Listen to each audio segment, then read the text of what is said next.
To make the presentation for this year's Jerry Bales Award, please welcome the owners of Green Brain Comics, which is funny. We were on Michigan Avenue earlier today. I was picking up some stuff, and as we were passing, like, ooh, that's a comic. What comic book shop is that? And we saw it open, and we were like, don't they realize there's a Comicon in town? Why aren't they there? Apparently they are.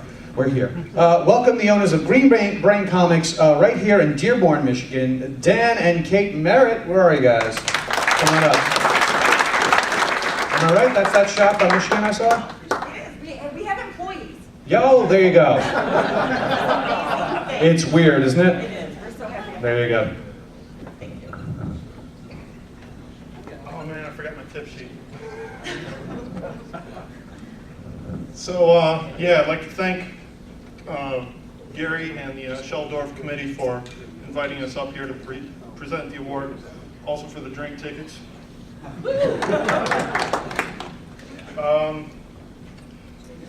The Jerry Bales Award for comic book fandom, I think, is a pretty interesting award, and I think it's going to be well received for the recipient this year. If anybody knows about our store, we mainly focus on new comics and graphic novels. Without this gentleman's work, that'd be the only real product that we had in the store that existed before or after 2000. Before 2000. Thanks again for the drink tickets. I gave you too many. Yeah. Reprinting the classics. But yeah. How about that? Yeah. But this gentleman's work has really put a lot of gems back on the shelf for us, and we're really happy to not only have this product available to the market, available to make our store look so awesome, and but also it gives us an opportunity to reread these classics presented in a very classy form. The award this year goes to Craig Hill.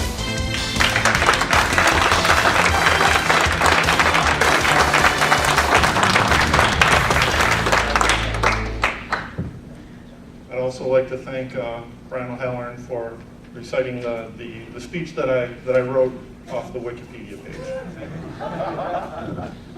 Thank you.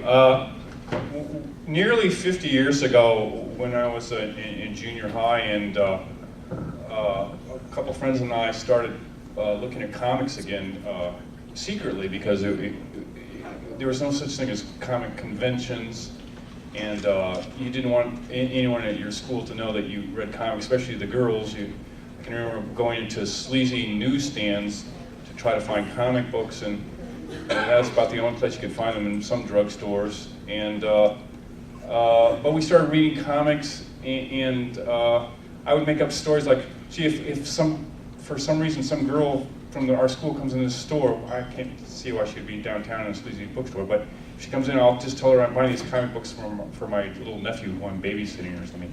You weren't allowed to read comic books as a young teenager. But we started reading them, and I got a hold of some fanzines and started ordering fanzines from a guy in Detroit, Michigan, named Jerry Bales. And he sent me his fanzines, and I would like read them and read them and read them over again, and just was enthralled to the point that I wanted to create fanzines. And so Jerry Bales, in addition to starting Alter Ego and a funny named little zine called the Paleontologist, or Paneltologist, or something like that, which was I think an effort to give respect for comic book reading. You read the panels as an ologist, and he started a zine kind of situation called Kappa Alpha, where you could create your own zines and send them to a central mailer who would staple all the zines from all around the world, Australia, France, across this country, into one big zine, and I became part of that. And that was my first published efforts in my parents' basement with a mimeograph machine, a used mimeograph machine I bought from our school. And that got me hooked. I loved writing about comics, and my first zine was about the history of comics, and a little company from the 50s I did an article on. And Jerry Bales was my hero. I was embarrassed that I was reading comic books to anyone outside my small circle of friends, the girls in school, and even my parents when they found the comic books I had hidden under the bed, because I didn't want them to think I had arrested development or something. I said, well, there's this guy in Detroit, he's a professor at a university, and these fanzines, which was this weird language, that I've got and that I, want to be part of, he's created this world, and so I owe Jerry, so much. And Shel Dorf was another, he became a friend. I saw him shortly before he passed on, when myself and Robert Harvey and Bob Dearborn, two other comics historians, went to pay respects to him in his little apartment outside of San Diego. So to be, associated with Shel Dorf and Jerry Bales is like a thrill to me. And I'm all about, like they were, preserving the history of comics and the great cartoonists of the past. And I want to stand here before all these cartoonists here, even so, and say the only good cartoonist is a dead cartoonist. With few exceptions, the people here. I want to be able to get out of the room. I feel like I'm, in creating my books, I'm now back in my parents' basement with my mimeograph machine, and I've got a few more skills and things, but I still feel like I'm creating glorified fanzines. And I owe it all to Jerry Bale. And I owe this honor also to the people who brought me here, Dennis and Katie, and the kind people from this convention, Dennis and Tony and Gary.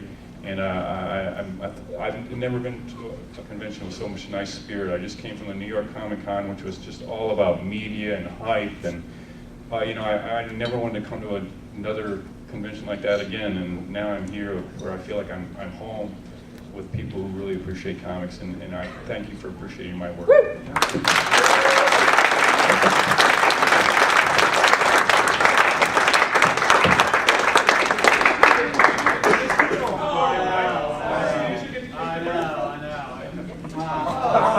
That was an awesome story, by the way. That was a great little, I'd love to sit with him for hours, actually.